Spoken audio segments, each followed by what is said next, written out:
바울이 밀레도에서 에베소로 사람을 보냅니다. 에베소 교회의 장로들을 만나고 싶었기 때문입니다.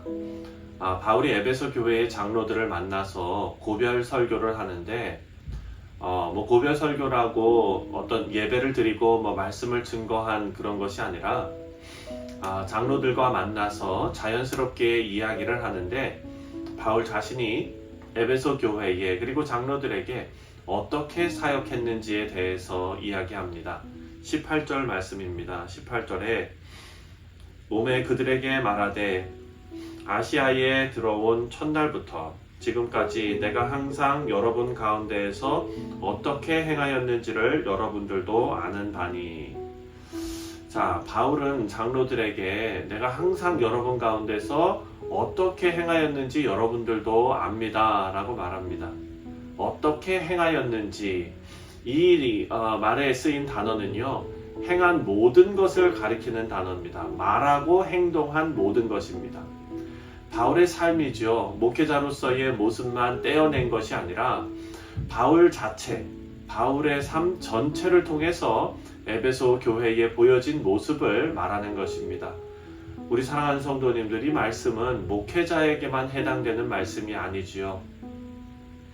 우리가 성도로 살아가는 데 있어서 주일에 보여지는 모습이 전부가 아니라 내가 혼자 있을 때 아무도 보지 않는 곳에서의 나의 모습까지도 거룩하게 하나님께 드려야 합니다. 그런 바울의 모습이 어떤 모습이었는지 19절에 이렇게 설명하고 있습니다. 곧 모든 겸손과 눈물이며 유대인의 관계로 말미암아 당한 시험을 참고 주를 섬긴 것과 바울이 에베소 교회에서 행한 것은 겸손과 눈물과 그리고 시험을 참는 인내였습니다. 성경에 나오는 바람직한 성도의 모습에서 겸손과 눈물과 인내는 빠지지 않고 등장하는 내용들입니다. 하지만 여기 나오는 단어들이 그 의미가 너무나 깊습니다. 먼저 겸손은 잘난 척하지 않고 나서지 않는 것이 아닙니다. 여기 사용된 겸손은 그대로 직역하면 겸비한 생각, 높은 데 마음을 두지 않고 낮은 데 마음을 두는 상태라는 것입니다. 로마서 12장 16절에도 그런 말씀이 나오죠. 서로 마음을 같이하며 높은 데 마음을 두지 말고 도리어 낮은 데 처하며 스스로 지혜 있는 채 하지 말라 이렇게 말하죠.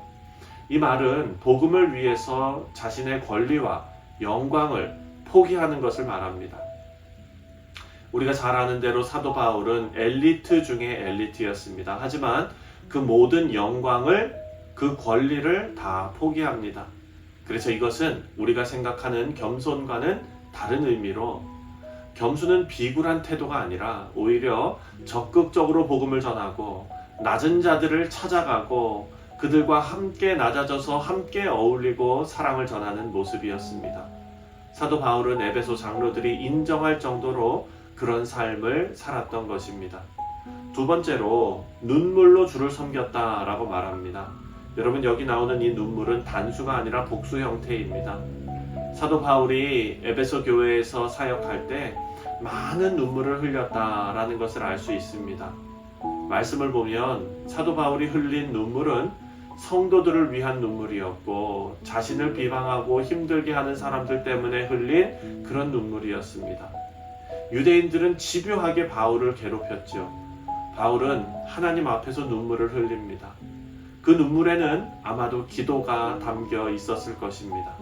우리 사랑하는 성도님들, 하나님께서 우리가 흘리는 눈물을 다 세고 계심을 믿습니다. 여러분들께서 눈물을 흘리며 기도하시는 그 마음을 하나님께서 위로하실 줄 믿습니다. 문제의 해결을 위해서 눈물을 흘리며 기도하지만 사실 문제를 하나님께 아뢰는 것만으로도 하나님께 우리의 삶을 맡긴다는 귀한 신앙의 고백이 될 줄 믿습니다. 사도 바울도 하나님 앞에 자신을 드리는 귀한 신앙의 고백이 바로 눈물의 기도로 하나님께 올려졌습니다. 마지막으로 시험은 사도 바울이나 우리 성도들에게나 끊이지 않고 몰려오는 것을 알 수 있습니다. 사도 바울을 적대적으로 대했던 그런 유대인들, 이 유대인들 때문에 사도 바울은 엄청난 심한 어려움을 당했습니다. 우리 인생에 가시와 같은 일들이 늘 존재합니다. 그것이 건강이 될 수도 있고요. 또한 그것이 물질이 될 수도 있고 또 관계의 문제일 수도 있습니다.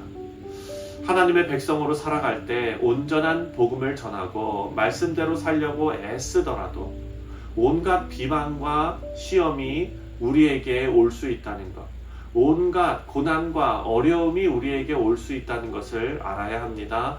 당연한 일이고 또 감당해야 할 일일 것입니다. 그 길에 하나님의 위로와 도움이 함께 하시기를 주님의 이름으로 축원드립니다.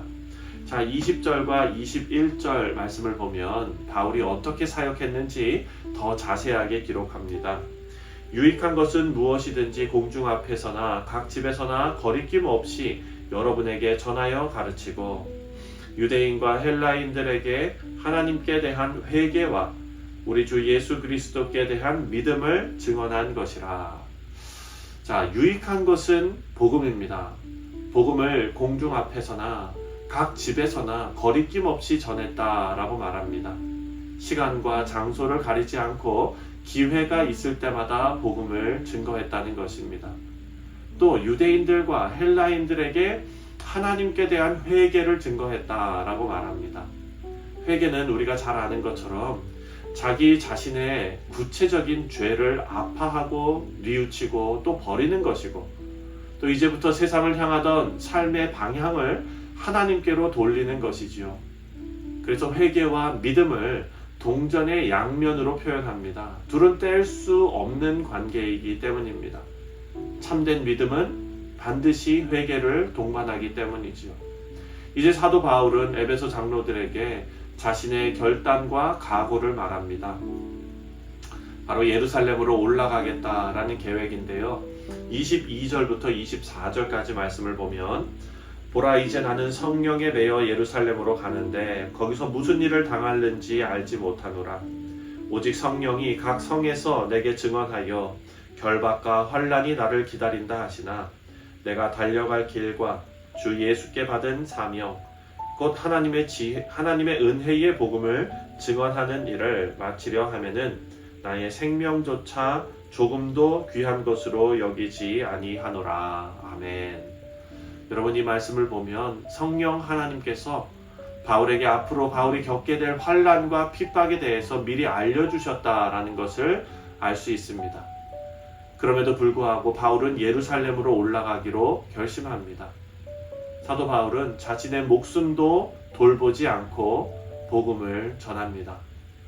사도 바울의 모습에서 우리가 생각해야 할 것은 우리는 어떤 일을 했을 때 어떤 결과가 나타날까, 어떤 일이 펼쳐질까에 초점을 맞추고 일을 할 때가 있지요. 하지만 사도 바울은 그것은 나중 일이고 지금 사도 바울에게 하나님께서 주신 일, 즉 내가 달려갈 길과 예수께 받은 사명, 이것을 다시 말하면 하나님의 은혜의 복음을 증언하는 일만 생각하겠다라는 것입니다. 우리 사랑하는 성도님들, 오늘 우리가 이 말씀을 묵상했습니다.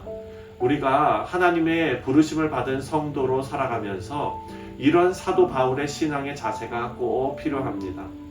우리는 하나님의 사랑하는 자녀인 동시에 하나님께서 맡겨주신 사명을 감당해야 하는 사명자들입니다. 오늘 말씀은 우리에게 사명의 자세, 사명자가 가져야 할 자세에 대해서 생각하게 합니다. 바라고 기도하기는 우리 인생을 통해 하나님께서 이루고자 하시는 일이 우리가 우리 사명에 충성하는 모습으로 아름답게 이루어지시기를 주님의 이름으로 축원드립니다. 기도하겠습니다.